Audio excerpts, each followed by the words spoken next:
అసలు ఎవరు ఈ భరత్ తివారీ? ఎందుకు బీహార్లో వేల మంది అతని కోసం రోడ్లపైకి వచ్చారు?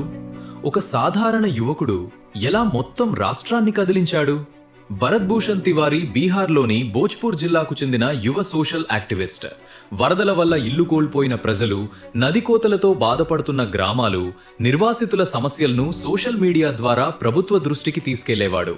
బీఎస్సీ చదివిన భరత్ ఉద్యోగం కోసం ప్రయత్నించినప్పటికీ తర్వాత ప్రజా సమస్యల కోసం పోరాడడం ప్రారంభించాడని అతని కుటుంబం చెబుతోంది.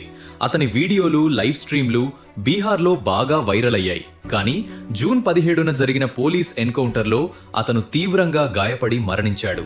పోలీసులు అతను కాల్పులు జరిపాడని చెబుతుండగా కుటుంబ సభ్యులు మాత్రం అతను లొంగిపోయిన తర్వాత కూడా కాల్చారని ఆరోపిస్తున్నారు. ఈ ఘటనపై భారీ నిరసనలు చెలరేగాయి. నిజంగా ఇది ఎన్కౌంటరా లేదా ఇంకేదైనా జరిగిందా? ఈ ప్రశ్నలకు సమాధానం కోసం ఇప్పుడు న్యాయ విచారణ జరుగుతోంది. ఈ కేసులో అసలు నిజం ఏంటో తెలుసుకోవాలంటే ఫాలో చేయండి.